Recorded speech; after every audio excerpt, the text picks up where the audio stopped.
Nakalis man na sa bansa ang mahal na Santo Papa ay nananatili naman at lalong lumalakas itong mga mensahe na kanyang iniwan.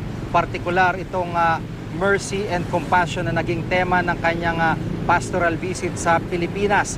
At tila matatagalan pa bago nga mawala itong tinatawag na Pope Francis effect na nagbigkis muli sa sambayan ng Pilipino sa kanyang pagbisita dito sa Pilipinas. At narito nga pong News TV Quick Response Team sa may Villamor Air Base kung saan kanina ay isang mainit na send-off ang pinaramdam nating mga Pilipino para sa mahal na Santo Papa sa kanyang pagbabalik sa Roma ngayong araw. At daang libong mga kababayan natin ang pumila muli sa mga lansangan para lamang makasulyap sa huling pagkakataon sa mahal na Santo Papa. At sa inyo pong nakikita ay mismong sina Manila Archbishop Luis Antonio Cardinal Tagle at si Pangulong Ninoy Aquino ang nanguna po sa paghatid sa Santo Papa dyan sa may eroplano. At mismong ang Santo Papa ang nagdala at nagbitbit ng kanyang bag paakyat ng eroplano. Isa po talagang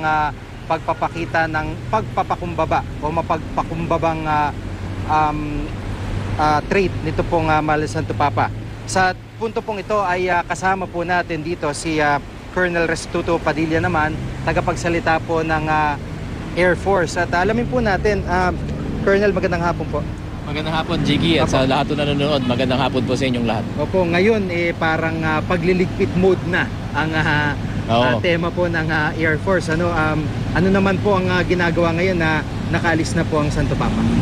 Una, nag-anunsyo na ang ating butihing hepe na si Chief of Staff, General Gregorio Katapang, na ang red alert status natin na lift na.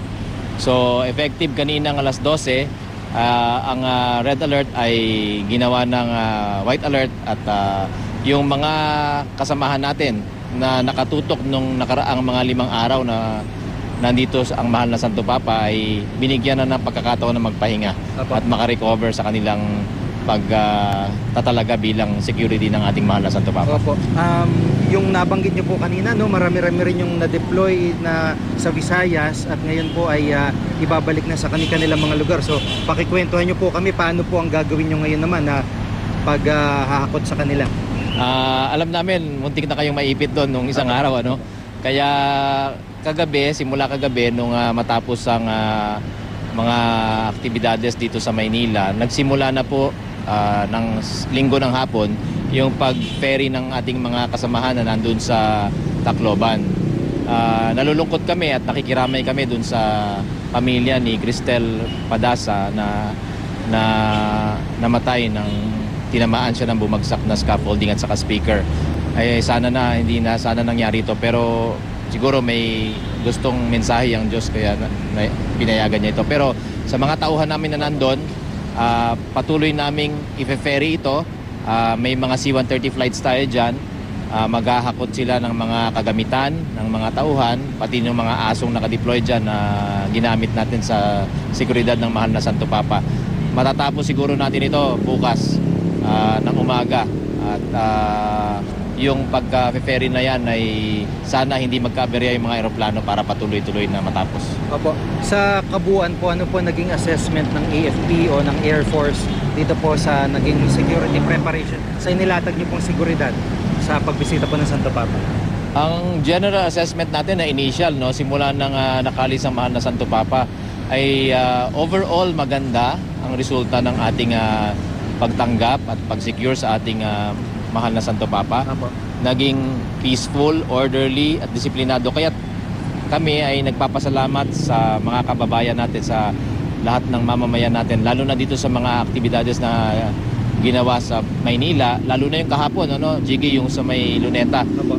Nagpapasalamat po kami sa lahat ng ating mga kababayan dyan na dumalo para sa inyong kooperasyon, sa inyong pakikipagtulungan, sa lahat ng mga organizers, sa simbahan, sa government, lahat ng ating mga marshals, mga security. Pati na rin po yung mga nasa Tacloban nung Sabado. Kami po, kung hindi dahil sa inyo, kundi po dahil sa pinakita nyo at pinamalas nyong disiplina, pagsunod sa ating mga abiso, hindi po magiging maganda yung ating sinagawang activities dyan para sa mahal na Santo Papa. Bukod doon, lahat din po ng ating mga kasundaluhan, bawat sundalo, bawat marino, bawat sailor, bawat airman, bawat police, no? Bawat Coast Guardsman na nag-secure ng ating mga karagatan, bawat MMDA, bawat PSG member na nakatutok sa mahal na Santo Papa na karamihan doon hindi talaga natulog. At bawat street sweeper ng MMDA na naglilinis, mga miyembro ng City of Manila na tumulong sa MMDA sa paglinis sa luneta at pagligpit ng mga naiwan na kalat.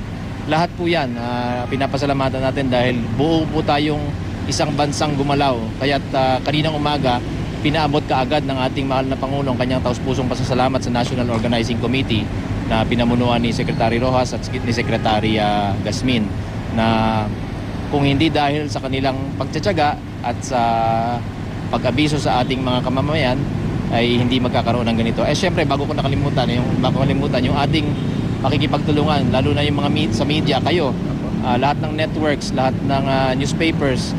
Kung hindi po dahil sa tulungan na ito, pag-uugnayan natin at pag-publish nyo ng aming mga abiso nagmumula sa gobyerno, hindi ho makakaabot sa ating mga mamamayan yung mga importanteng abiso na to.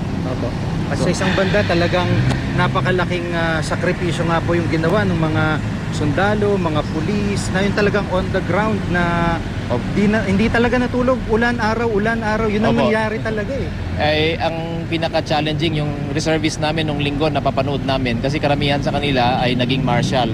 At para hindi naman para magmukha namang maayos sila, ayaw nila mag-uniforme.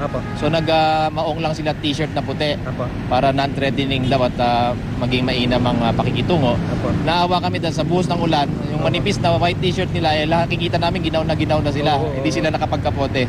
So sa mga reservists po natin na may babalik na sa trabaho nila, sa ordinaryong trabaho nila bukas, pasalamat po kami sa inyong lahat, sa inyong ginawang sakripisyo. Sa isang banda, ang isang malaking event na gaya po nito, kumbaga kayang-kaya nang gawin dahil may template na po yung mga otoridad. Meron na. At yung template na yan, ang kagandahan po dyan, meron pa rin tayong natutunan. Bagamat maganda ang naging resulta, yung mga lessons learned natin na tinatawag, yan po ang aming nililikom ngayon. At pag nalikom mo yan, i-apply po natin sa iba pa nating mga aktibidades na gagawin sa pag-secure sa iba pang VIP na darating, lalo na kung darating na Nobyembre, kung saan tayo ay mag-host ng APEC. Panguling salita po, ano po yung mensahe nyo po sa mga kababayan natin, sa lahat ng mga Pilipino na nanonood po ngayon? Una po, ulitin ko lang po, taos-puso po kaming nagpapasalamat sa lahat ng ating mga kababayan sa inyong kooperasyon, sa inyong tulong. Pakikipagtulungan na ito ay nagpapakita na bilang isang bansa, tayo ay nagkaisa para sa pagbisita ng ating mahal na Santo Papa. At dahil doon, nagkaroon po tayo ng maayos, matiwasay at peaceful na pagtanggap at pag-aruga sa ating mahal na Santo Papa nung siya ay nandito sa atin. Yung mensahe po niya sa atin ay napaka-importante.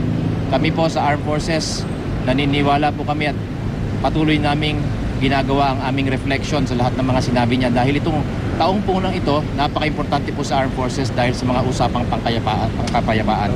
Yun pong mensahe niya, isinasaloob po sana namin yan at gusto naming ibuhos na maging meaningful at maging makahulugan sa lahat ng ating mga kababayan, lalo na pag nagsimula tayo ng usapang pangkapayapaan sa NPA, sa BIFF. Sana tigilan na nila yung pambobomba, yung ating mga ginagawang operasyon sa ASG, at siyempre para mapasa natin ng bangsa basic law, bangsa Moro Basic Law, para maging maayos ng ating bansa.